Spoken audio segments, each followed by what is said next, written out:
اعوذ باللہ من الشیطان الرجیم بسم اللہ الرحمن الرحیم۔ السلام علیکم۔ کینٹ پبلک ڈگری کالج برائے خواتین، چنار ٹاؤن، کوئٹہ۔ مضمون اسلامیات، جماعت ہفتوں، عنوان فتح مکہ۔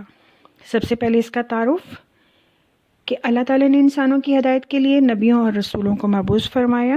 ہر نبی کی زندگی دوسرے انسانوں کے لیے بہترین نمونہ ہوتی ہے۔ ہمارے نبی حضرت محمد صلی اللہ علیہ وسلم آخری نبی ہیں اور قیامت تک آپ صلی اللہ علیہ وسلم کی زندگی مبارک ہدایت حاصل کرنے کا واحد ذریعہ ہے، اور اسی طرح دین اسلام کے اشاعت کی خاطر رسول اکرم صلی اللہ علیہ وسلم اور صحابہ کرام رضی تعالیٰ عنہ کے اظہار و قربانی کی درخشاں مثالوں کا ذکر کیا گیا ہے۔ ان میں فتح مکہ بہت قابل ذکر ہے۔ سب سے پہلے ہم فتح مکہ کا پس منظر جانیں گے۔ صلح حدیبیہ میں مسلمانوں اور قریش مکہ کے درمیان یہ طے پایا تھا کہ دونوں 10 سال تک جنگ نہیں کریں گے۔ عرب قبائل جس فریق کے ساتھ ملنا چاہیں مل جائیں۔ قبیلہ بنو خزاعہ مسلمانوں کا حلیف بن گیا، جبکہ بنو بکر نے قریش مکہ کے ساتھ معاہدہ کر لیا اور پرانی دشمنی کی بنا پر بنو بکر نے بنو خزاعہ پر رات کی تاریکی میں حملہ کر دیا اور بنو خزاعہ نے مجبوراً خانہ کعبہ میں جا کر پناہ لی، لیکن بنو بکر نے حرم میں داخل ہو کر بنو خزاعہ کا خون بہایا اور قریش مکہ نے بنو بکر کا بھرپور ساتھ دیا۔ اس کے بعد بنو خزاعہ کے ایک وفد نے حضور اکرم صلی اللہ علیہ وسلم کی خدمت میں حاضر ہوا۔ قریش اور بنو بکر نے معاہدے کی خلاف ورزی کی تھی اور خانہ کعبہ کی حرمت کا بھی خیال نہیں رکھا تھا۔ آپ صلی اللہ علیہ وسلم کے حلیف ہیں اور آپ صلی اللہ علیہ وسلم ہماری مدد فرمائیں۔ نبی اکرم صلی اللہ علیہ وسلم نے حضرت زمیرہ رضی تعالیٰ عنہ کو قریش مکہ کی طرف بھیجا اور درج ذیل 3 شرائط پیش کی۔ ان میں سے کسی ایک کو اختیار کر لیں تاکہ تمام حجت ہو جائے۔ بنو خزاعہ کے مقتلوین کا خون بہا، بنو بکر کی حمایت سے دستبردار ہو جائیں۔ نمبر 3، معاہدہ حدیبیہ کو ختم کرنے کا اعلان۔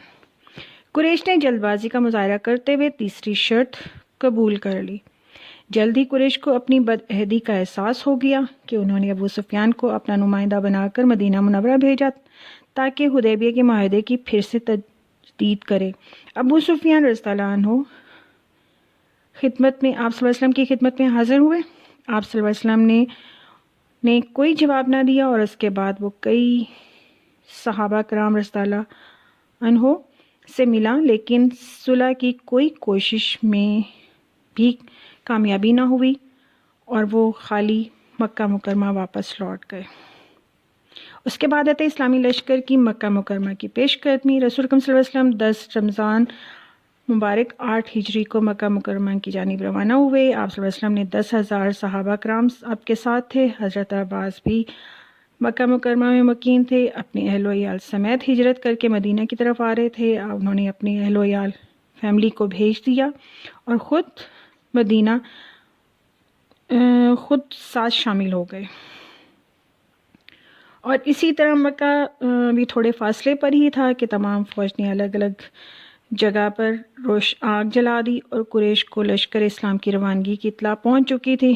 تحقیق کے مطابق انہوں نے حضرت ابو سفیان بن حرب اور حکیم بن حزام اور حدیل بن ورقہ کو بھیجا، اس تجسس میں کہ ان کا گزر مزر الزہران میں ہوا، اور نبی اکرم صلی اللہ علیہ وسلم کی خیمہ کی حفاظت پر جو دستہ متعین تھا انہوں نے ابو سفیان وغیرہ کو دیکھ لیا اور پکڑ کر رسول صلی اللہ علیہ وسلم کی خدمت میں لے گئے۔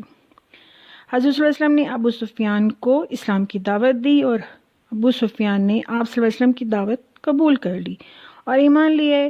جب رسول اللہ صلی اللہ علیہ وسلم کو مکہ مکرمہ کی طرف روانہ ہونے لگے تو حضرت عباس نے فرمایا کہ ابو سفیان کو پہاڑ کی چوٹی پر لے جا کر کھڑا کر دو تاکہ اللہ تعالیٰ کا لشکر کا نظارہ اپنی آنکھوں سے دیکھ سکے۔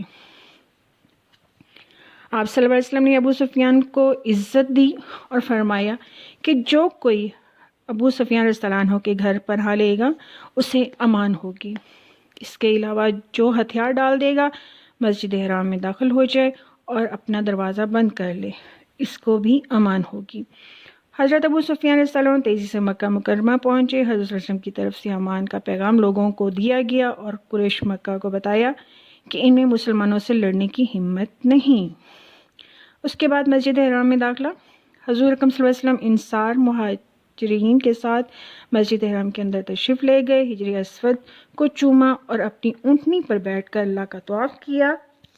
طواف کے بعد حضرت عثمان بن طلحہ رضی اللہ عنہ نے خانہ کعبہ کی چابی لی اور اس وقت آپ کے ہاتھ میں ایک کمان تھی. بیت اللہ کے اندر 360 بت رکھے ہوئے تھے.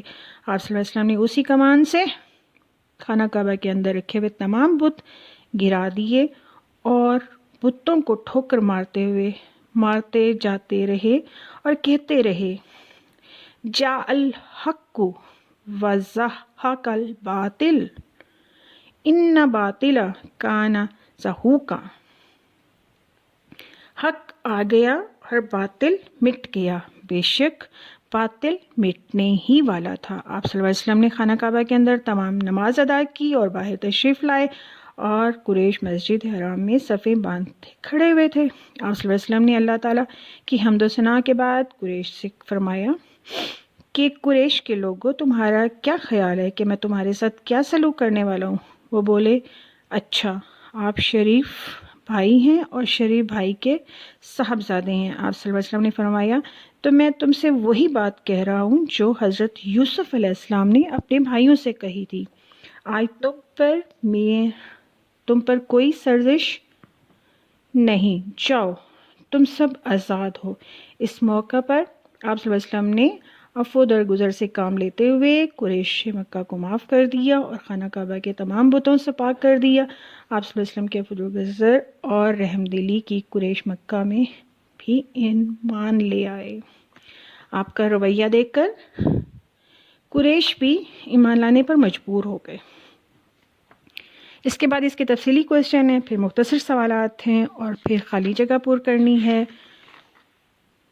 اور اس طرح یہ ہمارا سبق مکمل ہوتا ہے. درست جواب پر صحیح کے نشان لگانے ہیں. تو بچوں، مجھے لگتا ہے کہ آپ کو ضرور میرے اس کہانی کی سمجھ آ گئی ہوگی. طلباء کو فتح مکہ کے فوائد کا اندازہ ہو گیا ہوگا، فتح مکہ میں کیا ہوا تھا، کیسے ہوا تھا، اور اچھا لگا ہوگا. اور اگر سمجھ آ گئی ہے تو بہت اچھی بات ہے، اور اگر نہیں آئی تو دوبارہ آپ مجھے کال کر سکتے ہیں. ٹھیک ہے، اوکے، اللہ حافظ.